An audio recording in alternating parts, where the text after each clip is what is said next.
Hello, my name is David Bryan, and this is Curiosity Invited, a podcast inspired by endless curiosity. Tune in for an open-minded conversation about interesting and important things. Here we go. Welcome, everybody. Welcome to Curiosity Invited. My name is David Bryan, and today I have the delight of speaking to an old friend. And it's interesting, right? I still think of you as a friend, even though we've barely spoken in the last 500 years. And really, isn't that interesting how that happens? I like that.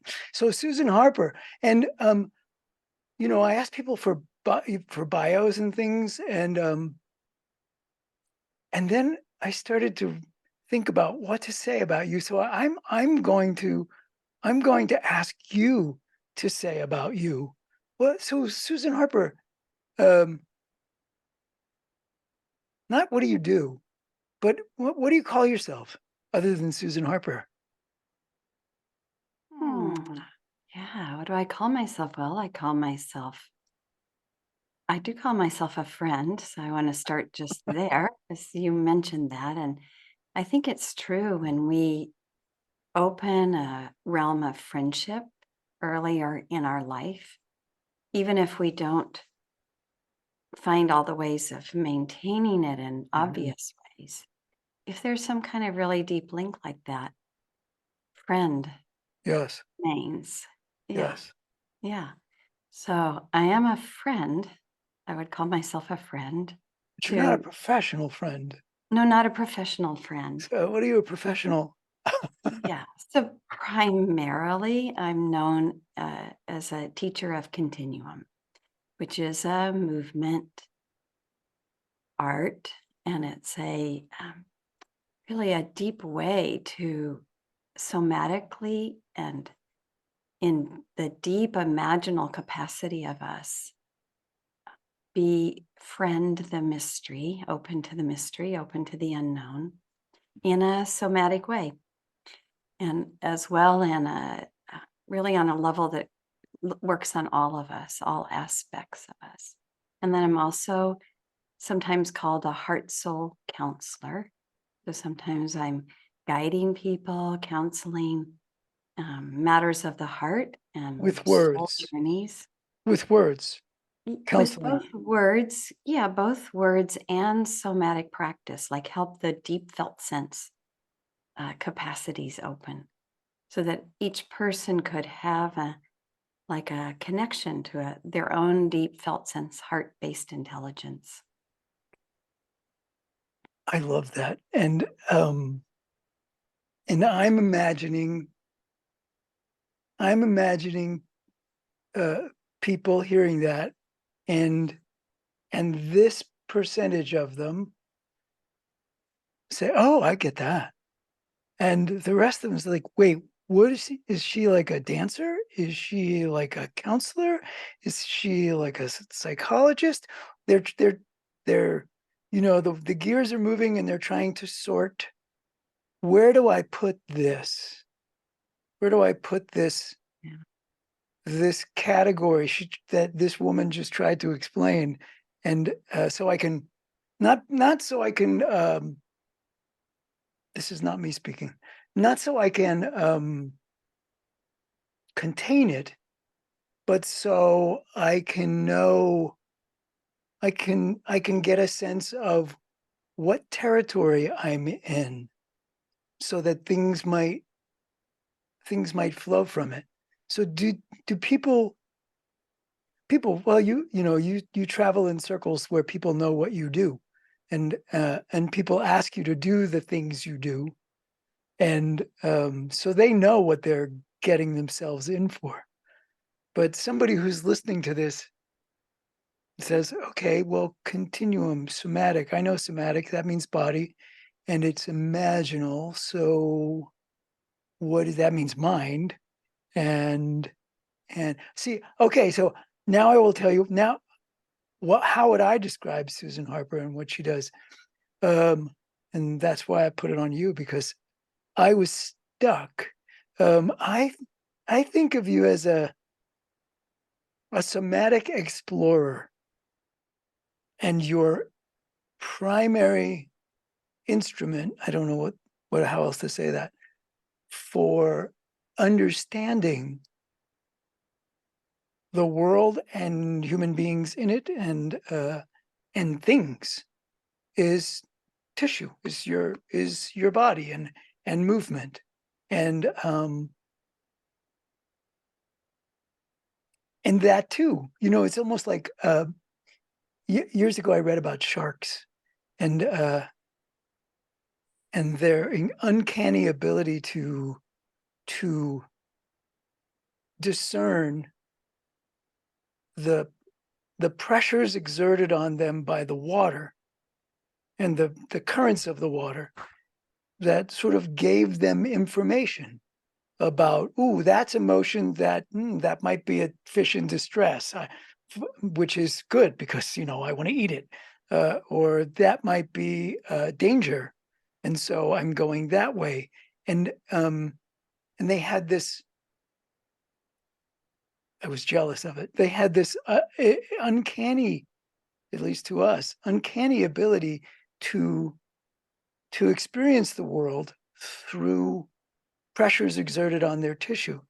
And so I think of you as somebody who is, sure, you've got all those other things that mere mortals have, but you also have been exploring the world using movement, and how you are affected and how you affect. And anyway, and I think that too will be mysterious to people. What does that mean? How does somebody do that? So you mentioned continuum, and that's how I know you, from way back when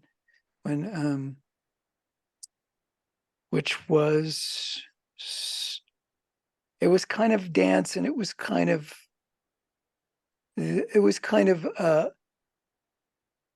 making friends with the unexperienced portions of, at least for me, of my tissue.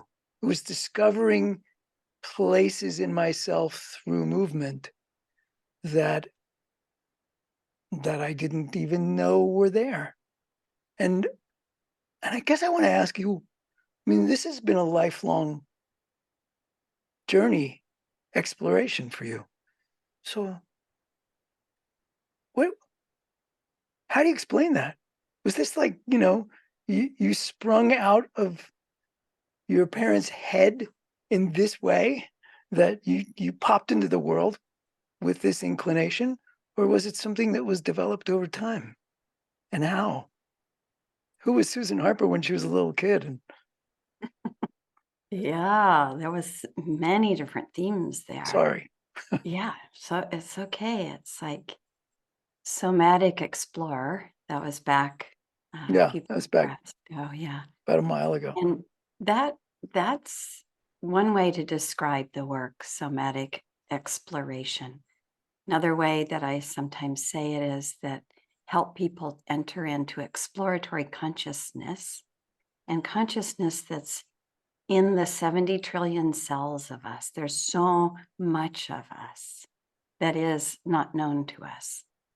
And so much intelligence happening. Like, I don't have to figure out how to breathe all night long. I don't have to figure out how to digest, for my heart to beat, all the many intelligent processes that our organism is going through. And throughout all of us, we have somatic memory of all the events that have ever occurred, and our either reaction or responses to those. We have ways of coming in to our somatic, our body, and exploring in inquiry and in movement, and not assuming that we already know. Mm-hmm. So that's a really big one, is Mm-hmm. to be able to be in the not knowing, but be in a kind of somatic inquiry. And I would also say perceptual inquiry. And this is one of the places I love the most, is exploring how we're perceiving. So when you're describing the shark, And they're taking in all kinds of information through the pressure, through the movement of the waveforms that are happening. And then their whole organismic intelligence system is determining, is that food? Is that danger? Is that a big boat? What is it? So there's a constant responsiveness to context, listening and taking in all the raw information and then making sense out of it. And we explore also that way similarly in us, so that maybe we had a habit that if we heard a sound, it meant duck, duck, duck, and I go into a reactive state. Instead, I might be able to slow myself down, take that more raw data, feel the reaction about to occur, and pause and settle back down into the deep intelligence of the heart and the body, and have another moments of inquiry to see, how else might I respond here?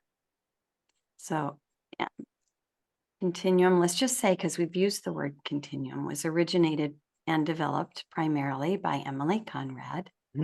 And I joined Emilie in the work of Continuum, which is primarily a body of work involving movement and sounding, but it's primarily inquiry based. It's not giving people a set of routines. It's more giving a principle, or giving a like a way of playing, but with a lot of openness to see what actually happens. And so in that, it brings us into an exploratory state. Like, oh, if I make this kind of sound that vibrates in my tissues, in my bones, in my blood, in my cellular tissues, what begins to happen? And so sometimes what happens is that we have our energies, our nervous system starts to settle and widen and open, and different feeling states begin to arrive. There's ways of exploring somatically that are somatic imagination. Before, when I used the word imagination and you said mind, we could say mind, but it's like mind body, mind heart body, all at once. And that somatic imagination, meaning coming in, sounding, moving, and beginning to feel mostly rapport with the larger natural world and all of the elemental intelligences that move in us, that are us, the way water, outside water, inside water, waters of the planet, the salty waters and the fresh waters inside of us, has deep resonance. It's the same water, just taking different shapes inside of our body. As I remember time with Emilie, I remember her struggling in all sorts of ways to put it in words, and and did, and frequently it kind of came over as art, and she was struggling, like, or the way words come over as poetry, and some people understand it, and some people are like, what? I don't get that. What's that? And I think that I'm curious after all these years, because that's where we know each other from, was from Continuum, and at least as I understand it, you've been not because of what you just said, it's not a preset, prescribed. It's not like doing calisthenics, right? Or could you write that routine down for me? No. Right? Or could you choreograph that? No. It really was more exploratory and more coming from people's tissue, bodies. But I'm wondering, so after all these years of doing that, all those years way past when I was doing it,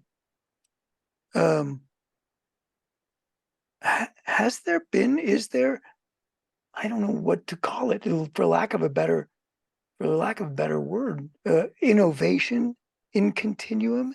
Has it moved forward or backward or up or down or whichever way things move, in meaningful ways? Has it continued to evolve and develop and become over the many years? Yes. Could you say a little more about that? Yes, I can say some more about that. Yeah. Yeah. No, I mean, first of all, throughout Emilie's lifetime, there was constant development, innovation, movement through Yes. our interaction, through our partnering for the years that happened. Then there was also like movement and evolution, and now it's held by, for example, we have a Continuum Teacher Association, and in that, everyone who joins that Continuum Teacher Association, it's understood that continuum, like life, is a living creative process. And so it's going to continue to morph and develop and grow in all kinds of different ways. There's many teachers now in Europe, in Japan, and all over the United States and Canada. And so as teachers take up this work and they're meeting the cultural situation that they're in, there's going to be innovation and exploration. So these days we encourage people, if you want to understand or know more about it, come study with a few different teachers so that you feel the growth and movement and development of it. It's a creative art primarily, and it can have some very powerful healing capacities to it. But really, always, primarily, it's a creative art. And when Emilie was working to find out how to describe what she was experiencing and sensing very directly, then poetry ends up really being the best way because it's something that's so felt in experience. It's like trying to tell someone what is water who's never had water. It's like such a direct experience. And in a way, we could say the work is about creating a depth of experiencing capacity. How can I like come in and experience movement, or in perceiving, if I'm like standing before like an amazing tree in the forest, I can be in the classifying mind that says fir, birch, cedar, or I can be standing in front of that tree and be in a perceiving rapport with that tree. And through the heart's capacity for resonance, I can come into a way of knowing, a way of experiencing that is, I'm attuned to the process of treeing, to the barking and the reaching and the eating of light and the rooting and the taking up of nourishment. And that's part of our human heart capacity, is to be in resonance with the living medicine of the natural world. And that we can actually feel that in a direct felt sense kind of a way. But if somebody has never ever felt that way, then what I'm saying is going to be odd language. But it can't be known only by the classifying intellect. This is a heart intelligence and a capacity to experience in depth and breadth.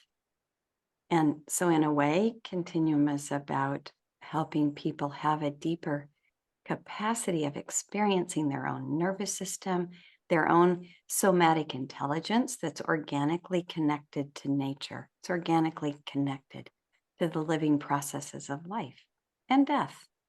There's dying happening, birthing happening every single moment. Well, now I have so many questions, and I don't want to get bogged down. I can hear Emilie either laughing or yelling at me. I was about to say I don't want to get bogged down in Continuum, but but what you just said, to what end? What have you noticed a, th- a theme, a driving force, clusters of what brings people to this work? Not not not your work, but the folks that you work with. Why do they show up? Why are they knocking on the door or coming to the workshop or whatever it is? Are there clusters of those things? Yes. Yeah, there are. So I would say most of the people who come and who have resonance with this work are people who just have a sense that there's something more to life than what the mainstream culture projects, offers, imagines. Hmm. That there is a yearning and a longing and already like a creative spark of life in someone where they want to know a way to have a more multidimensional life experience and to not just be in the flat zone all the time, not just take things in the realm of classifying this as that, not be in the polarized ideological. um, it's like sometimes you have an ideology instead of real thinking, Hmm. but there you feel Many like you can. times. Yes, and there you feel like at least I can belong to this ideology. But ideology doesn't give us a way to have deep, profound, thoughtful thinking process Hmm. or feeling process.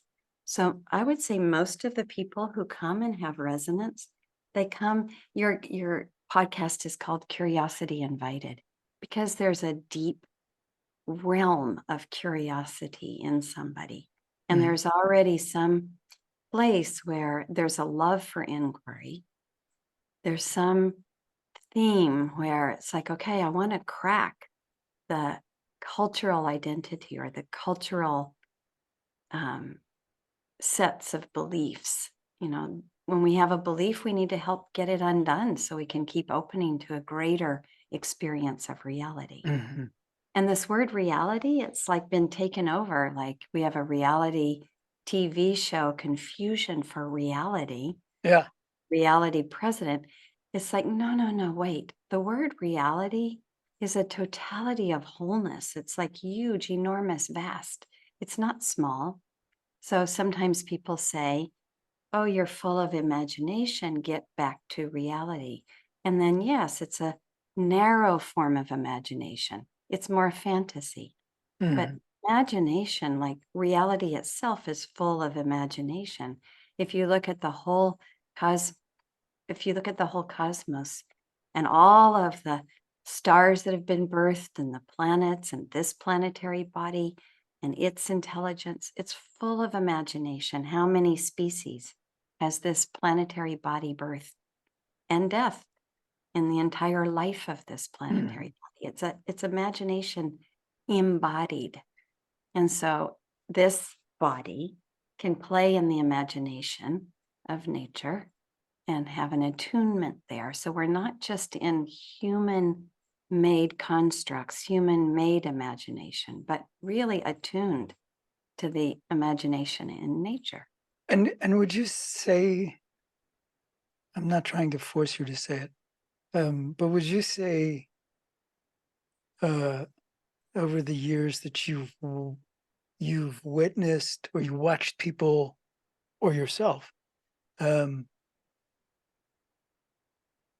grow healthier or grow um, more equanimous, more at ease? Yes, it's one of really the great pleasures I have of teaching all the things I teach, which is continuum, perceptual work, dream work, all the various things I've studied and then have now gone on to teach. It's Hmm. one of the hugest pleasures for me as a teacher. Mm, So I can watch one person after another be like, yeah. in terms of be delivered into profound insights. And an insight is deeper than just an aha moment. It's like an insight that rearranges the paradigm of Mm, how someone is living and where they're living from. And in a way, there's a place where you come to such a deep center of well being that's connected to wholeness that then I can be with the momentary panic or the momentary fear or the momentary reactivity or the momentary anguish that's arising and feel out what's needed here. There's a deeper sense of well-being that allows a capacity to be with Mhm. the difficult sensations, the difficult feelings, those things that wake us in the night. And so then it's like there's a relational dynamic. I am both the part of me that's afraid, and I'm the part of me that comes to be with that part that's afraid. And to, it's like a form of love and a form of awareness that's basically like right there, like, yes, I'm afraid. And yes, right here to be with that experience and to be really fully with it in the sensations and allow the sensations the time they need to unfold. And the thought process, it's like when fear strikes, we go into an older part of the brain that thinks in terms of offense, defend, revenge, goes to the worst kind of imagination if we don't catch the moment. We start to imagine the worst, don't we? We have like pretty much like a media that's full of imagining everything possible, the worst. If we can catch the moment of fear, it's like holding a small child that just became afraid. And if you want to like take up a child, it's like, oh yeah, you're afraid. Let's settle with that. Let's be with that. Let me be with you while you're exploring whatever that is. That relational moment is a moment of heart kindness. It's a moment of heart curiosity. It's a moment of like deep, you use the word equanimous, like a deep kind of equanimity of being, like a ground of being, Mhm. to be with what it is that's emergent, that's like dysregulated, and helping the nervous system like regulate again. And Mhm. if we can't do that, maybe we've had kind of different kinds of trauma, we need co-regulating to regulate with another person who's not afraid with us until we learn what it's like to be in a relational, interrelational dynamism. Mm. And this, all the different kinds of work that I teach are helping people grow in that capacity. So a deeper sense Mhm. of being for the most part happens, and people start to feel a more of a creative life.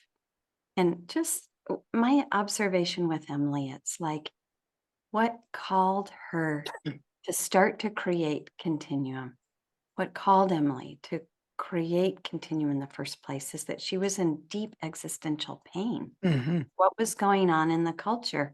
And she wasn't seeing like profound initiatory rites that help modern humans be delivered into the greater mystery, into the unknown, into a larger life capacity, creative capacity. And instead of like, I don't know, instead of like acting out of that existential pain, she moved through it in a creative process. And many of our really deeply creative innovators throughout life, throughout human history, have met really, they've been in traumatic situations, but found their way through art, through painting, through writing, through poetizing, through spiritual awakening. And those are the teachers that really have brought through the most um, creative and loving capacity. So it's like, let's meet the anguish and then let's see what are the deep resources underlying that anguish where we can meet it, take care of that, and bloom further. That was lovely. Thank you. Yeah, thank you.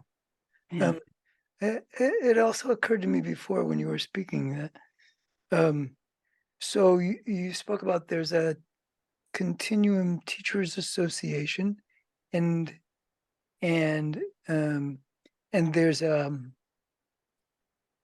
acceptance of or a willingness to an encouragement perhaps to the people in the teachers of Continuum to explore and to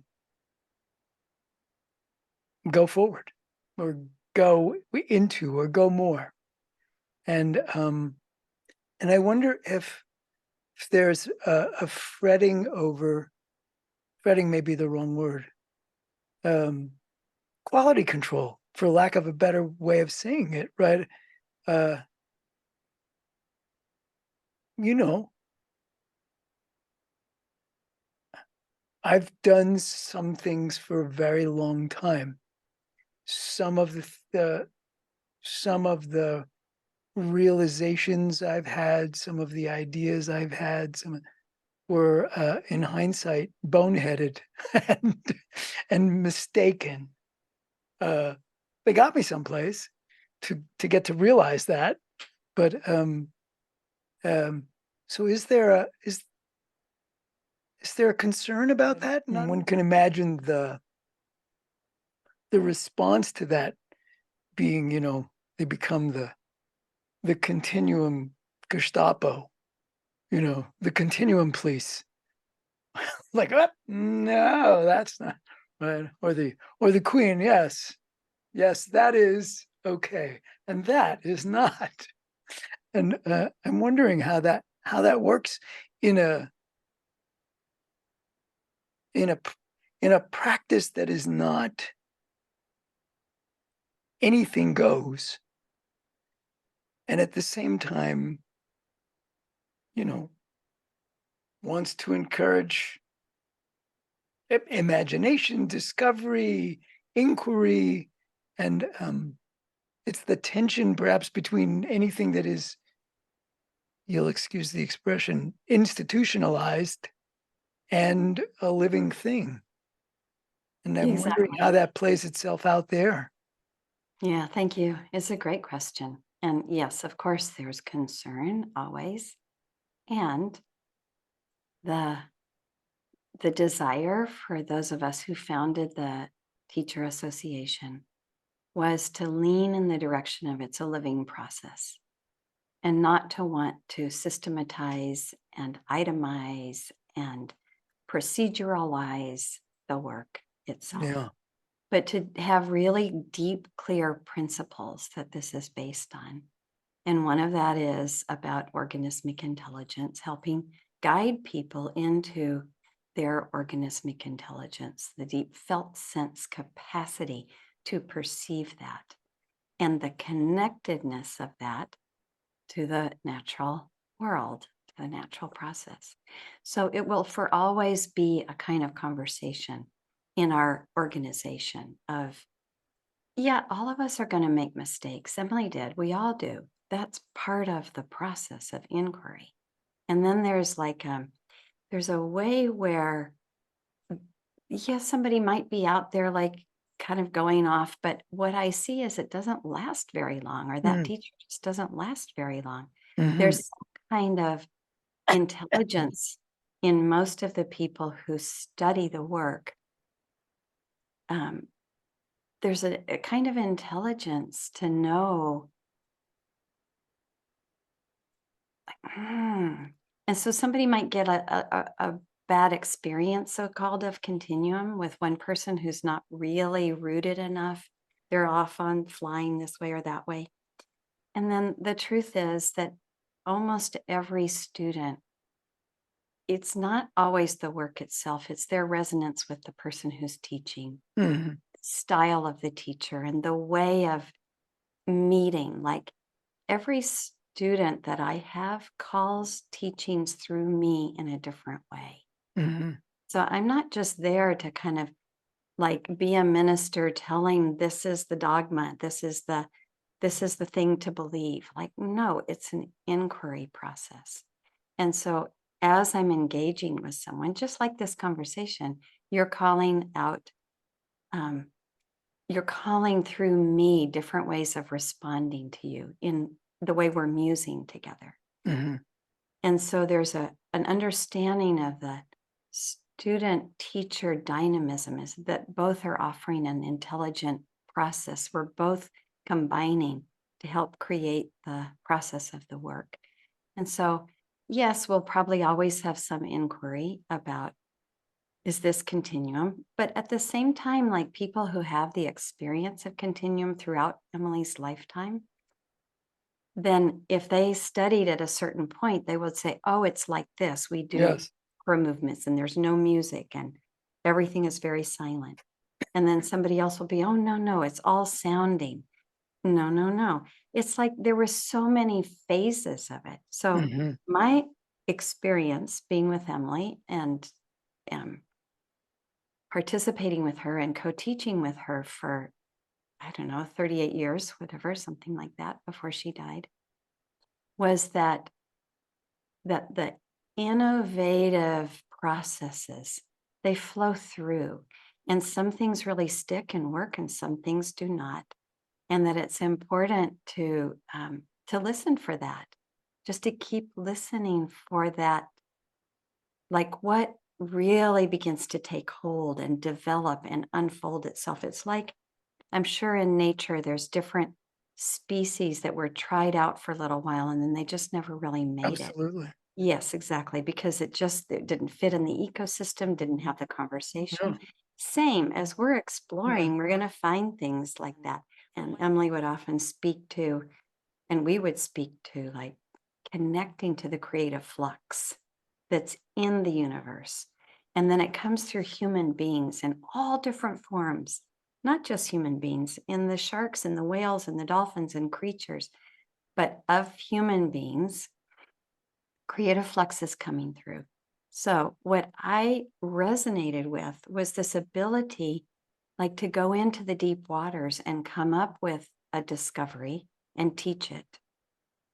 But one could teach all the discoveries that Emilie made only, but not teach the process of discovery. Mm. I feel like you're missing the boat then, Hmm. for me, Hmm. because it's like life is, Suzuki Roshi said this. He said, life is setting out to sail in a boat that will inevitably sink. And so, can you also give consciousness time to the sea, to the great mystery? And so I feel like, okay, process of discovery, that I'm all over that in all the different ways, perceiving discovery, emotional discovery, mental discovery, somatic discovery. Let's go for that. How many people?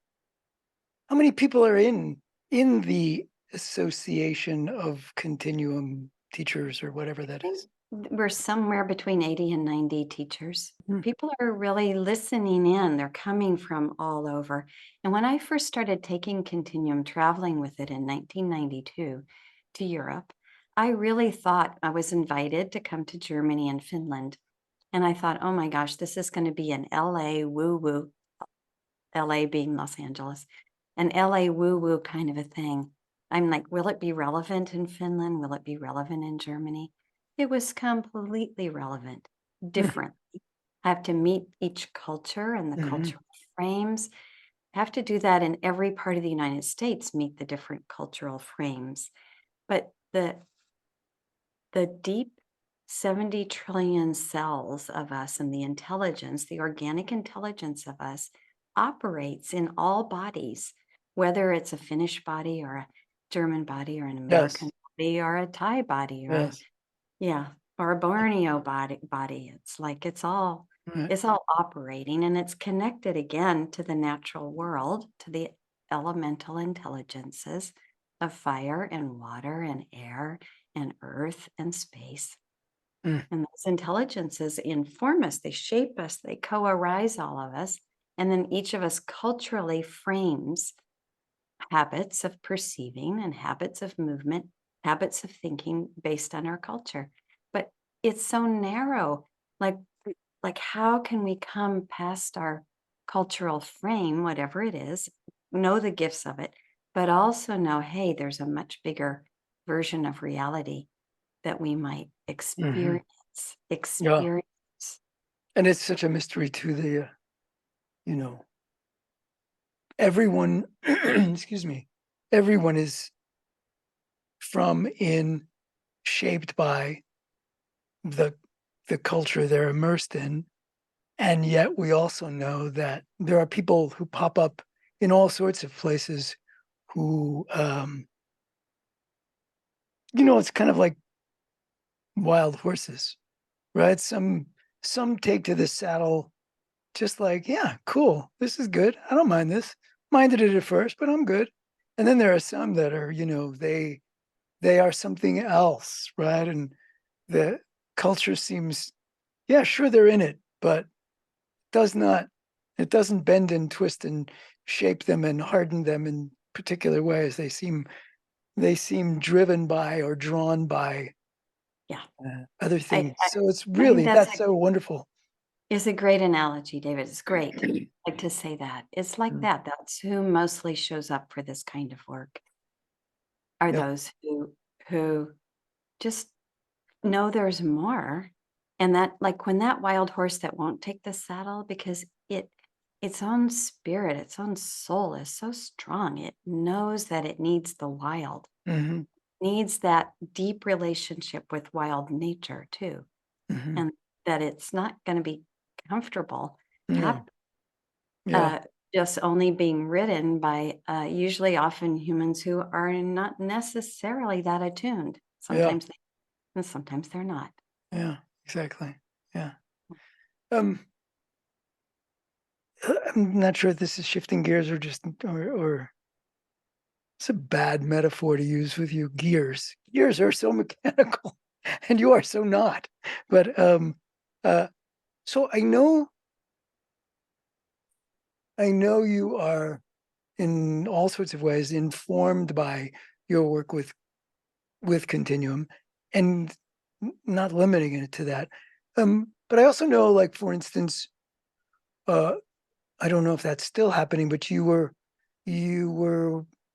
I don't know if there were workshops or you were co-teaching or something like that with for instance, Lama Drime, and and I don't know much, hardly anything about what he does, but I was wondering if what you brought to the if part of what you do with Continuum is bring it to other practices, other other ways of people exploring, right? Or people discovering or people doing whatever they're doing, and that's what you do, or you know what I mean? Yes. So you're asking about my co-teaching with Lama Drime. Yeah, And but also I would, elsewhere. Yeah, yeah, I would, exactly. I'd like yeah. to definitely talk about that. And before that, I just want to name Hubert Godard. He's a French teacher of movement, perceiving, meaning making, coordination. I was able to co-teach with him for 12 years. I learned so much from Hmm. him.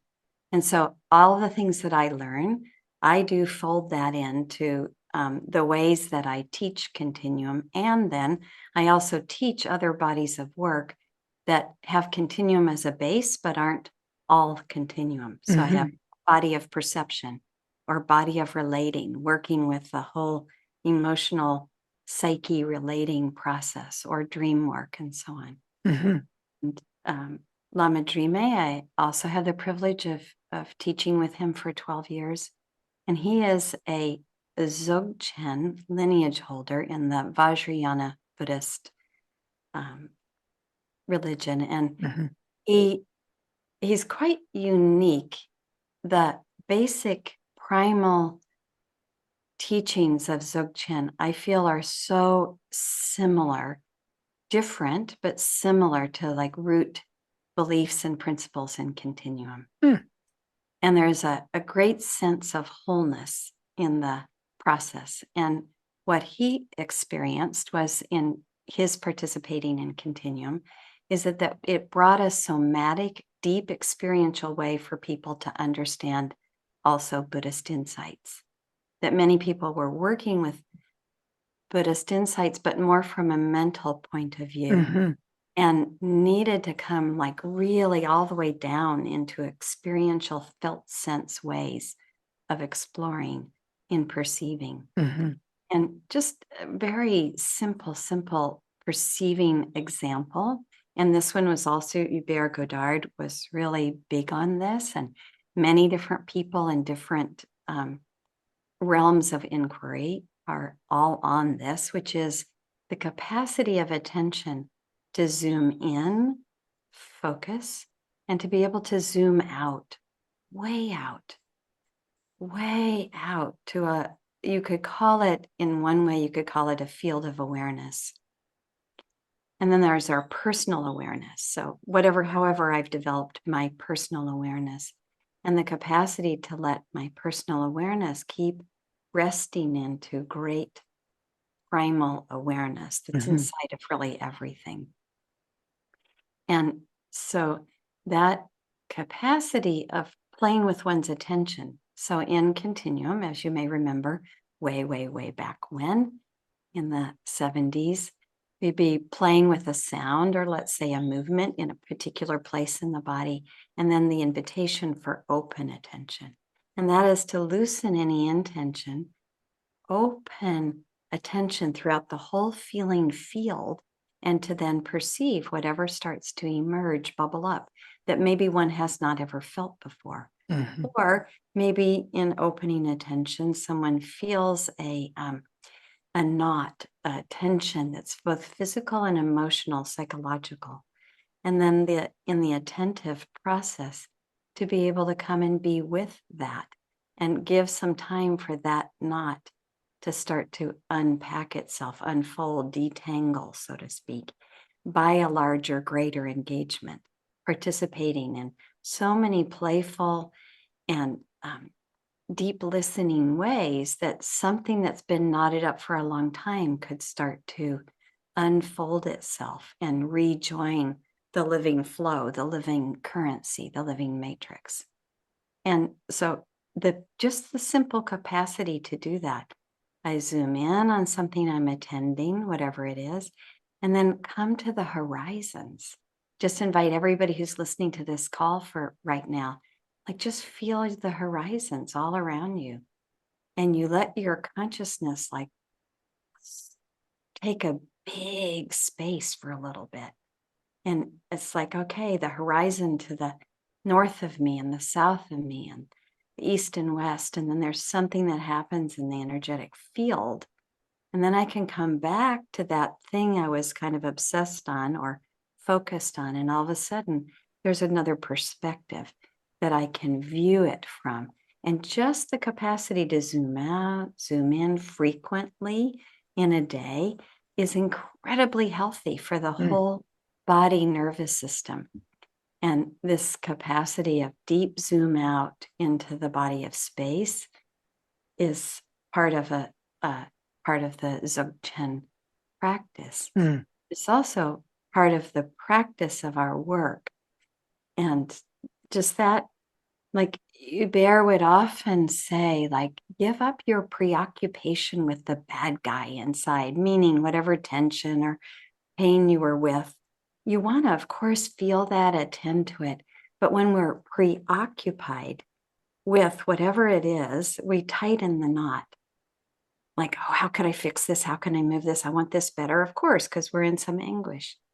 But at the same time, like when I loosen my eyes, when I loosen my ears, I come back to even a single moment of marveling at the world, a plant, something that can help my felt sense attention open.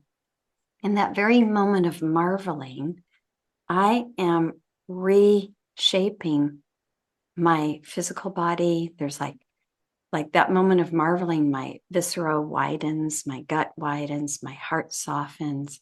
I'm reshaping my fixity of identity right in that very moment. And in that moment, whatever I've been preoccupied on has a larger field of feeling, a larger field of presence, a larger field of resonance in which healing can begin to happen. But we have to get off our obsessing. When we're obsessing on anything, like as soon as we're in that, we're in a high focal gaze on somebody or something. And so it's like if I'm obsessing in relationship, it's like, only if you could only get it together, I'd be good. I'd be fine. Right. And it's like, that's Wasn't kind of that like true? normal relationship, except that I don't ever notice that I'm the one in obsessing mode. And therefore, like I'm in a fixate and I've fixed my image of you. I don't allow for you. And so then you have a hard time too making a different move because I've already set the dynamism. So it's like, okay, all relationships need a lot of zoom in. I'm right here with you. And zoom out. I'm here in the context. We are here together in the context. That's a really different. That puts the third context. I'm here. I'm with you. And we are in a context. We're in space. We are in a shared ground. We are in a larger spatial context. That is like immediately great for every relationship. I think you're right. I think Yeah. you're right. I have no doubt, which Yeah. is always dangerous. Well, on the other hand, in one of the ancient China, the Sun Buddhists, they would say, great doubt, great awakening. No doubt, no awakening. Right. But you also need to have doubt until you know by very direct experience. And you just had direct experience, why you said no doubt. But we need enough doubt to question our ideologies and our Yes. beliefs, right? Yes. So that we actually enter into inquiry, and then we can come in really deep, deep, deep discovery or insight. It rearranges all the inner matrix at a tissue level, at a mind, heart, mind level. It's I'm trying to remember who said it. It's not that everything is problematic. It's just that everything is dangerous if you get stuck there. Yeah. It's a for me that the territory where that happens, well, there's two that are, it's almost like they're guaranteed to open my mind. One is gazing at the night stars, and the other is paying attention to language in its most particular way. The fact that forming particular sounds can be a tool to share meaning, or particular squiggles. And that I just said stop at the light. And it's miraculous. As is, for me, gazing at the night, it's like so well, Susan Harper. Oh, Well, no, that's please. a beautiful place to go there. Like that place to be with a starry night. Like we have so much resonance in the stardust that makes up our minerals and part of our blood, right? So we have a stellar body, you could say. And when you're communing like that with the night sky and you're communing with the vastness and those little amazing luminous dots of light that are the stars, and then we're touching in that moment a kind of a wordless, full of silent meaning. And there's like such a rapport with the star field, with the night sky, with the darkness, with the amount of space that's there, and one's own inner spaciousness, the capacity for astonishment, whatever that is, whatever helps anybody who's listening to this call be astonished again, that capacity to marvel, to wonder, to be astonished, to come back into awe, that rearranges a life. That gets your heart intelligence going. That's so interesting. I think we just came back to the beginning of our conversation. Is what does Susan Harper do? This. Yes, exactly. I never know quite what to say when people No, ask me. exactly. Well, Susan Harper, thank you so much for being willing to spend some time and reacquaint and all of those things. And who knows? Maybe this is part one. Never Yes. know what part two looks like. Yes, indeed, David. A pleasure to be Yeah. in the Thank conversation with you. you. Thank you so much for inviting me. Thank you. Yeah.